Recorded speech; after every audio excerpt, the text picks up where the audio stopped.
কায়েমবাজীদেরকে হেদায়েত করে দে। আর বলেন না জিবরাইল, এমন তারা বুঝে না ওই তোমার তার নাতিরাও আমাকে নবী হিসেবে মানতে পারে, আর না হয় তার পত্নী যারা, তার নাতি পন্থী যারা আছে সকলেই কালেমা পড়তে পারে, এই জন্য তারা যেন ধ্বংস না হয়। নবীজি মার খাইয়া এমনিতে উম্মে আলীর বাড়িতে চলে গেলেন। উম্মে আলীর বাড়িতে আল্লাহর কাছে দোয়া করলেন, আল্লাহ আমার মাতার ছায়া খাদিজাও চলে গেল, আব্দুল মুত্তালিব চলে গেল, আবু তালেব চলে গেল, কেউ তো আমাকে পরামর্শ দেবে না। আজকে যদি আমার অন্তরে কেউ থাকতো তাহলে তো আমাকে একটু সান্ত্বনা দিত। এইভাবে কাকুতি মিনতি করে আল্লাহর দরবারে কাঁদছে। কাঁদার পরে ঘুমায়া গেছে। এমনিতেই জিবরাইলকে পড়াইয়া দিলেন, জিবরাইল যাও আমার নবীকে ঘুম থেকে জাগ্রত করো, আমার নবীকে মেরাজ করাতে হবে। এমনি আল্লাহর নবীকে বললেন, জিবরাইল অগনবীজি জাগ্রত হন।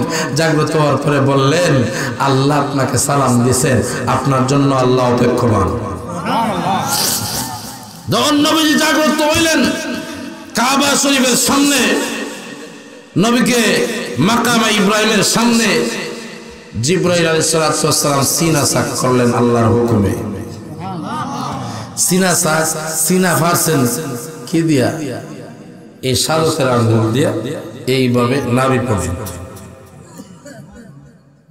আঙ্গুল দিয়ে, যখন এইভাবে আঙ্গুল দিয়া ফারছেন, এমনি দুই পাশে দিয়ে জিবরাইল আলাইহিস সালাম ধরলেন।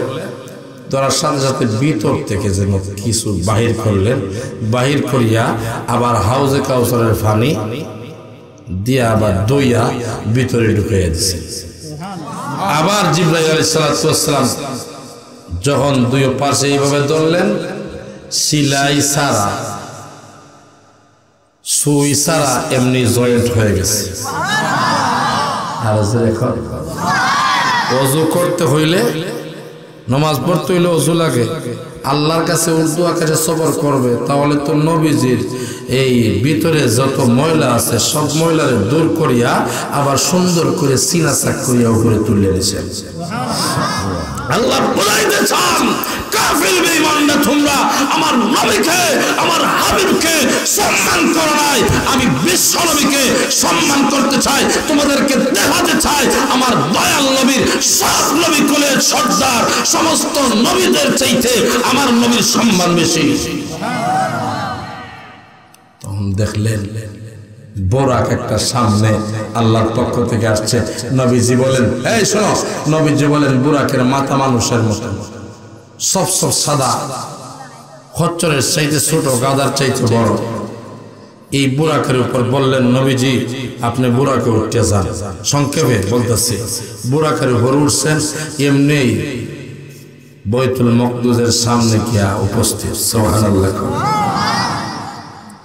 সেখানে কুটির মধ্যে রাখিয়া মসজিদে আকসার ভিতরে ঢুকলেন। ঢোকার পরে দেখেন 100 লক্ষ পয়গম্বর বা 2,26,000 পয়গম্বর নবীজির জন্য অপেক্ষমান। আরো চলে এখন প্রশ্ন আসে, সিদরাতুল মুনতাহা বরাবর কাবা শরীফের উপরে, তাহলে কাবা শরীফ থেকে বরাবর সিদরাতুল মুনতাহায় রফরফে চলে যাবেন, তাহলে আকসা মসজিদে গিয়ে ইমামতি করবেন, তার কারণটা কি? সুবহানাল্লাহ। জোরে কর। আল্লাহ রাব্বুল আলামিন চেয়েছেন আমার হাবিব নবীজি বলেন, কুনতু নাবিয়্যান ওয়া আদামু বাইনাল মাই ওয়াত তিন। আদম নবী যখন কাদা মাটিতে, তখন আমি নবী। জোরে কোন সুবহানাল্লাহ। আমার পানের মায়েরা, আল্লাহ নবী রাহমাতুল লিল আলামিনকে মসজিদে হারাম থেকে মসজিদে আকসা পর্যন্ত নিয়ে গেলেন। সেখানে সমস্ত নবী আলাইহিস সালাতু ওয়াস সালাম উপস্থিত। আল্লাহর নবী বিশ্ব নবী রাহমাতুল লিল আলামিনকে জিবরাইল আলাইহিস সালাতু ওয়াস সালাম বললেন, নবী গো, সমস্ত নবী আলাইহিস সালাতু ওয়াস সালাম উপস্থিত, এখন ইমাম নাই, ইমামতির জায়গা আপনি চলে যান। জোরে কোন সুবহানাল্লাহ। আমার আল্লাহ চায়, ও দুনিয়ার মানুষেরা রে, আমার হাবিবকে বিশ্বের সমস্ত নবীর রূহকে একখানে করিয়া ওই আকসা মসজিদের মধ্যে তাদেরকে আইনা ওই সমস্ত নবীর ইমামতি করানি আমি আল্লাহর উদ্দেশ্য। ইমামতি করাইয়া বরাবর রফরফে আল্লাহ তাআলা সমস্ত সাত আসমান ভ্রমণ করাইয়া দিলেন। সুলাইমান আলাইহিস সালামের যে সিংহাসন আছে এই সিংহাসন সুলাইমান আলাইহিস সালাম চালাইছেন। আর নবীজির জন্য যে রফরফ নামক সিংহাসন, এই সিংহাসনের ড্রাইভার ছিলেন জিবরাইল। আর জোরে গাড়ির যদি ড্রাইভার থাকে প্যাসেঞ্জারের দাম থাকে, আর যদি প্যাসেঞ্জার ওই ড্রাইভার হয় অনেক সময় আর এক ড্রাইভার হয় এই না সুন্দর করে চালা, ঠিক না? গাড়ির যদি ড্রাইভার সহ প্যাসেঞ্জার থাকে ওই প্যাসেঞ্জারের দাম বেশি না, প্যাসেঞ্জার যখন ড্রাইভার হইব তার দাম বেশি। প্যাসেঞ্জার ড্রাইভার হইলে তার দাম নাই, কিন্তু ড্রাইভার আছে প্যাসেঞ্জার আছে, এই প্যাসেঞ্জারের দাম আছে না নাই?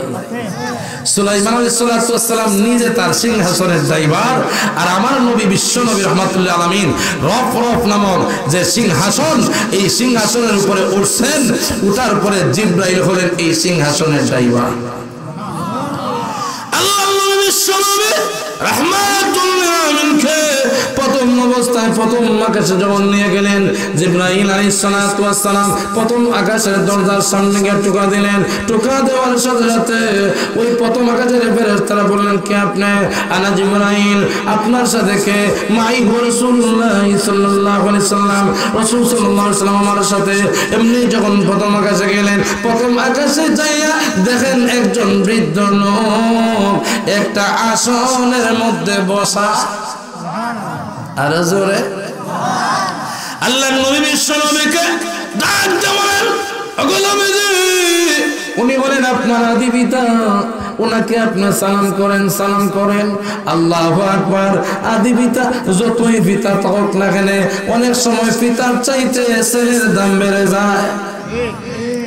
পিতা দেখো ঠেলা গাড়ি চালায়, কিন্তু তার ছেলে জজ হয়ে বলেছে, তার ছেলে এসপি, ঠিক না? আদম আলাইহিস সালামের চাইতে আমার নবীর দাম কোটি কোটি গুণ বেশি, এর চাইতে আরো বেশি।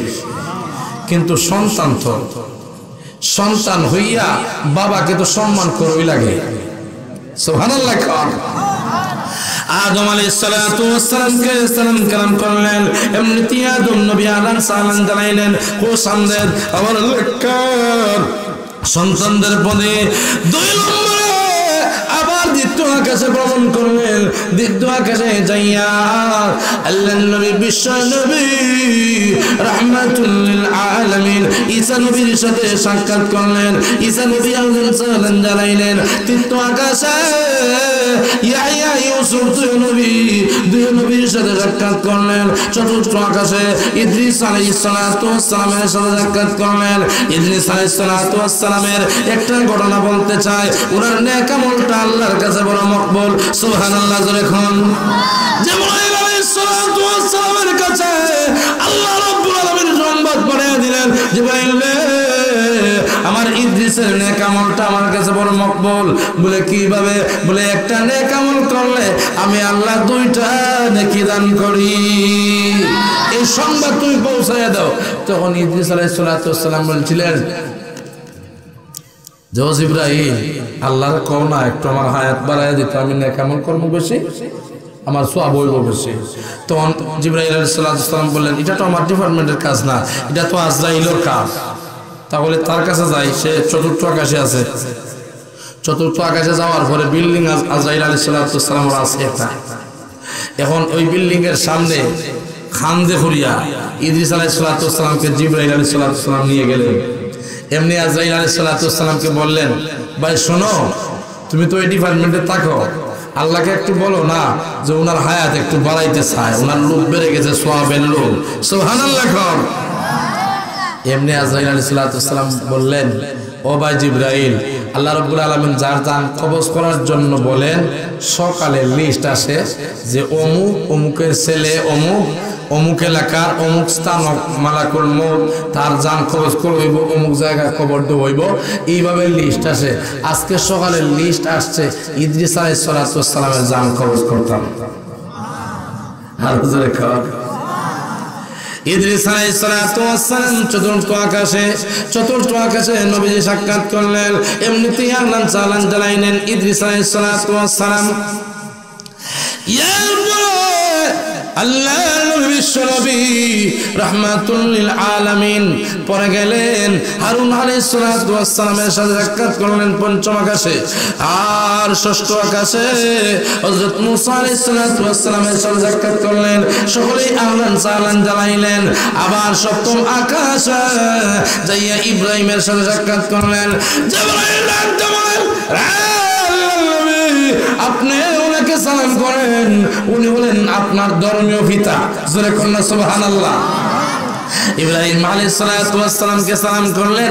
ইব্রাহিম নবী এমনিতেই বললেন খুশ আমদেদ আহলান সাহলান, এইভাবে নবীকে আহলান সাহলান জানাইলেন। সাত আসমান ফানি দিয়া একটা স্থান, সেটা হলো সিদরাতুল মুনতাহা। জোরে কন্যা সুবহানাল্লাহ। এমন একটা গাছ, সিদরাতুল অর্থ হইল বড়ই গাছ, আর মুনতাহা হইল শেষ, অর্থাৎ বড়ই গাছের সীমা। সিদরাতুল মুনতাহার পাতা সোনালী কালার, ওই পাতার মধ্যে ফেরেশতারা বসে বসে আল্লাহর জিকির করে। সেখানে জান্নাত জাহান্নাম। আল্লাহর নবী দেখলেন, জাহান্নামও গেলেন, জান্নাতও গেলেন।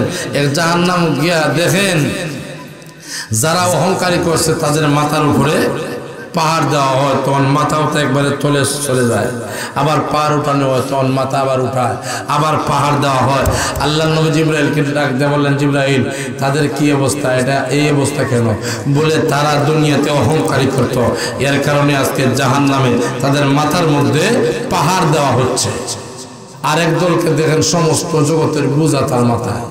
এমনি জিজ্ঞাসা করলেন জিবরাইলকে, বলে এরা কারা? বলে এরা আমানতকে খেয়ানত করতো, এর কারণে আজকে দুজকে তাদের এই অবস্থা।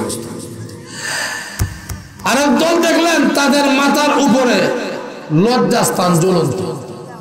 এই লজ্জাস্থানের মধ্যে আবার ফুজো আছে, রক্ত আছে, তারা এগুলা খাইতেছে। এমনি জিবরাইল আলাইহিস সালাতু ওয়াস সালামকে আল্লাহ নবী জিজ্ঞাসা করলেন, এ জিবরাইল এরা কারা?